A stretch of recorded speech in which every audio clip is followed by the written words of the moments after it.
Hai, welcome back to Detik Wibu. Ada yang masih inget nggak anime pertama yang kalian download, terus kalian tonton, dan itu membuat kalian download lagi, nonton lagi, download lagi, nonton lagi. Terus seperti itu hingga sekarang tanpa kalian sadari kalian sudah menjadi anime lover. Aku masih inget banget dulu anime pertama yang aku temuin pas lagi main warnet. Waktu itu aku sempat download anime Yosuga no Sora. Nah, itu aku download cuma 1 episode. Ya karena waktu itu aku dulu tuh nggak tahu kalau anime itu ternyata memiliki series yang dimana series itu ada 12 episode.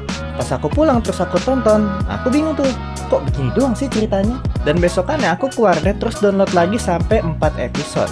Dan tentu saja aku masih bingung itu ceritanya kayak gimana. Nah akhirnya aku balik lagi ke warnet terus aku download semua episodenya. Nah di situ aku baru tahu kalau anime yang aku tonton itu punya cerita yang harus ditonton semua dari episode 1 sampai dengan episode 12. Dan jujur aja buat pemula, anime Yosuga no Sora itu sebuah anime dengan cerita yang sulit dimengerti dan sangat tidak cocok untuk ditonton oleh orang yang sama sekali nggak tahu tentang anime. Dan kenapa anime itu sulit dimengerti sudah aku buat di video sebelumnya. Aku sudah mereview anime itu, silahkan kalian tonton jika penasaran dengan anime tersebut. Nah setelah itu setiap aku ke warnet, aku pasti langsung download anime dengan kualitas 3GP, nonton di HP yang masih ada keypadnya.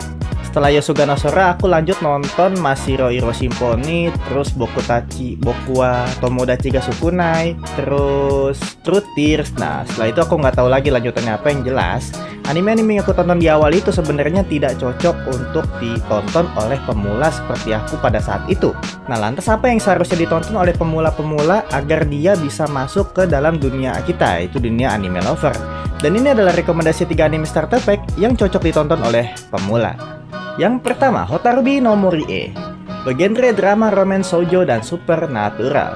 Kenapa aku ngerekomendasiin anime ini? Karena anime ini tuh paling sangat cocok untuk ngeracunin orang. Karena durasinya sedikit, cuma 40 menit, dan ceritanya simple to the point.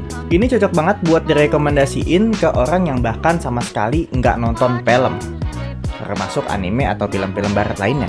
Menceritakan tentang kisah seorang gadis berumur 6 tahun bernama Takegawa Hotaru yang tersesat di hutan yang dihuni oleh roh gunung atau makhluk halus.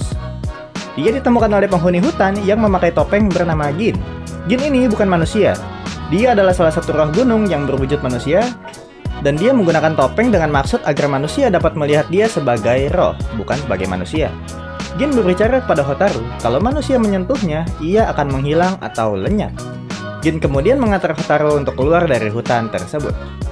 Dan setiap hari setelah hari itu, si Hotaru selalu mengunjungi hutan untuk bertemu dan bermain bersama Gin. Sehingga mereka menjadi teman meski ada pembatas di antara mereka, yaitu tidak boleh saling bersentuhan. Saat Hotaru akan meninggalkan Gin untuk kembali ke kota untuk melanjutkan sekolahnya, dia berjanji akan kembali mengunjunginya pada liburan musim panas berikutnya.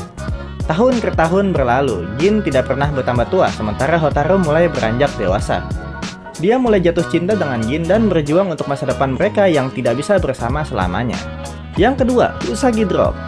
Berbeda dengan anime sebelumnya yang cuma punya 1 episode dan berdurasi 40 menit, anime ini punya 11 episode dan masing-masing berdurasi 24 menit. Kenapa aku rekomendasiin anime ini? Karena anime ini menceritakan tentang sebuah kehidupan yang dimana kita sebagai penonton bakal merasakan juga lika-liku kehidupan yang dialami oleh si tokoh utamanya dan karakter-karakter yang berada di sana. Cerita diawali dengan meninggalnya kakek dari Kawachi Daikichi, tokoh utama di anime ini.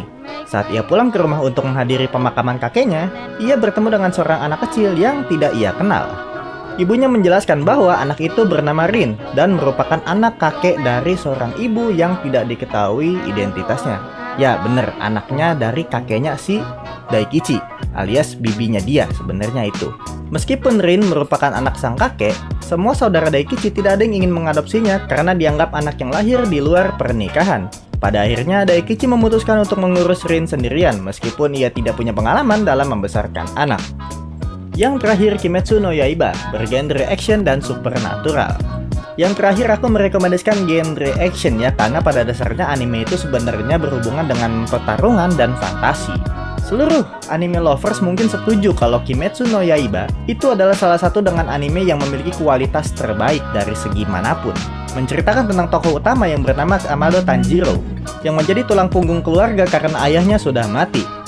Dia membantu kehidupan keluarga dengan cara menjual kayu bakar di desa terdekat dari rumahnya. Suatu hari ketika dia dalam perjalanan pulang dari desa, Karena jarak di antara rumahnya yang berada di atas gunung dan desa tempat dia berjualan di bawah kaki gunung, dirinya dipaksa oleh orang desa untuk menginap di rumahnya karena sudah terlalu malam. Diceritakan bahwa ada monster atau iblis yang memakan manusia di hutan di malam hari. Dan ketika sampai di rumah ternyata benar seluruh keluarganya sudah mati oleh iblis.